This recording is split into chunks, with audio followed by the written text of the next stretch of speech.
went into Pakistan, you attacked Pakistan, and you told our pilots, do not attack their air defense system.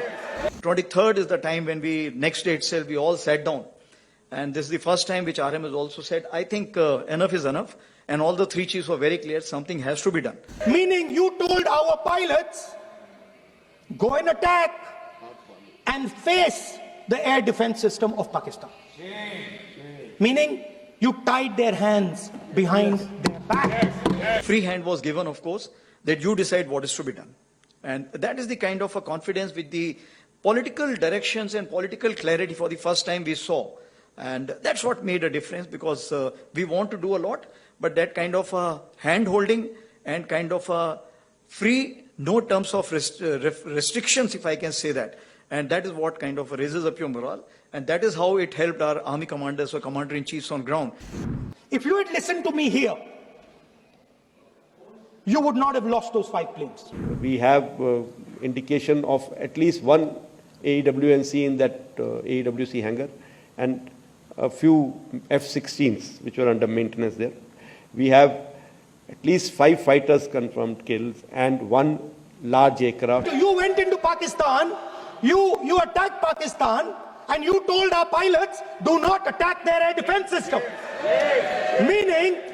Meaning you told our pilots, go and attack and face the air defense system of Pakistan. Meaning you tied their hands behind their back. 23rd is the time when next day itself, we all sat down. And this is the first time which RM has also said, I think enough is enough. And all the three chiefs were very clear, something has to be done. And the free hand was given, of course, that you decide what is to be done. And that is the kind of a confidence with the political directions and political clarity for the first time we saw. And that's what made a difference, because we want to do a lot, but that kind of hand holding and kind of free, no terms of restrictions, if I can say that. And that is what kind of raises up your morale. And that is how it helped our army commanders or commander-in-chiefs on ground to kind of act as per their wisdom. Of course, then 25th, we visited the Northern Command, as you're aware, that is the place where we thought, planned, conceptualized, and executed the 7 targets out of the 9 which were destroyed, and where a lot of terrorists were killed. 29th April, of course, was the time when we met the Prime Minister for the first time, and thereafter, next day, of course, why I'm telling you this? Because it's important that how a small name of Sindoor connects the whole nation. And I was telling director also that when he briefed me on this, he said, okay, we'll have this name of Sindhu. And I thought it is Op Sindhu. Sindhu is basically Indus River. So I said, excellent, sir. Indus Water Treaty has just been frozen by you. He said, no, it is Op Sindoor. And just see, this one name has connected the whole nation together. And today people are saying Sindoor to Sindhu, everything we have taken care of. But that is something which galvanized the whole nation as such. And the soldiers per se, because when I went on ground and I told them that, look, any sister, mother, daughter, whenever she applies the vermilion or the Sindoor, she will always remember the soldier. And I think that was the connect.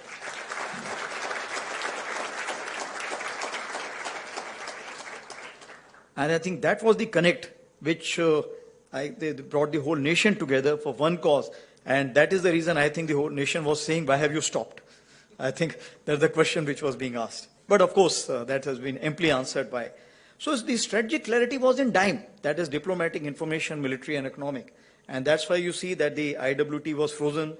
Then High Commission strength was reduced. The defense personnel were moved out. Persona non grata, they were declared. And visas were revoked. Because when you go for such kind of offensives, what happens? You need to always look at what the other side is thinking and how this chess is going to get played. So what we did, we created a red team. So this time what we did differently, as far as Uri, you are aware that it was 2016, it was a shallow thrust and it was launch pad we were looking at. It is basically to convey a message. As for Balakot in 2019, we were looking at penetrating through J&K, going across to training camps which are in Pakistan, and again a kind of giving a punishment.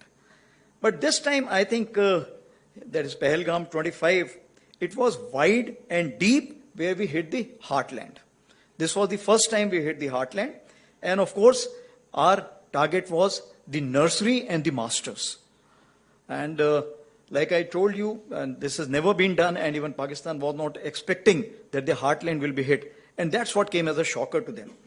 But were we prepared for it? Yes, we were prepared for it to absorb the blowback which will come up. So finally, we chose 5 targets in Jammu and Kashmir and 4 targets in Punjab, and out of which 2 were with the Air Force, because the kind of ammunition which was required was much more.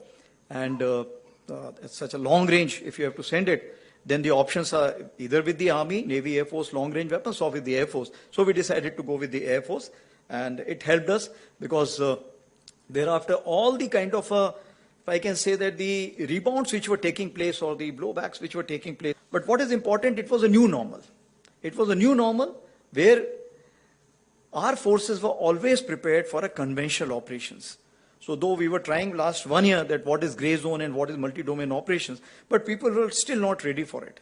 But this is the time that our ground forces were actually playing chess. How many were going forward? How many were staying back? How many were moving somewhere else? So this kind of a chess move was there. So in this chessboard of 64, something was visible, something was not visible. And something which was not visible, maybe other countries may be helping out to kind of make them visible for the adversary.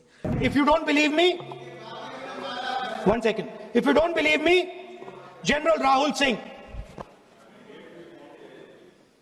during a FICCI event, May 11th, when the DGMO level talks were going on, Pakistan actually was mentioning, we know that you such and such important vector is primed and ready for action. I would request you to perhaps pull it back.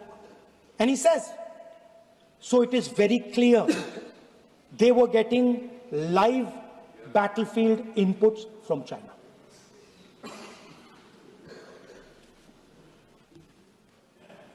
If you had listened to me here, you would not have lost those 5 planes. This is the last slide I have on this. That is Shahbaz, their Jacobabad airfield, one of them, again, a major airfield that was attacked. And here there's an F-16 hangar, which you can see here. And here, this is the photograph again from open source, from one of their earlier picture of the same hangar. And here, that hangar, which is one half of the hangar is gone. And I'm sure there were some aircraft inside which have got damaged there. So if I can just sum it up, what we were able to get there at least 2 command and control centers in like Murid and Chaklala that I have shown you one of the pictures. At least 6 radars, some of them big, some of them small. 2 SAGW system that is in Lahore and Okara. Then of course runway at Sargodha and Rahimia Khan. 3 hangars that we attacked. One was, of course, Sukur, the UAV hangar, the Bholari hangar of AEWNC, and Jacobabad, the F-16 hangar. And we have indication of at least 1 AEWNC in that AEWC hangar, and a few F-16s which were under maintenance there.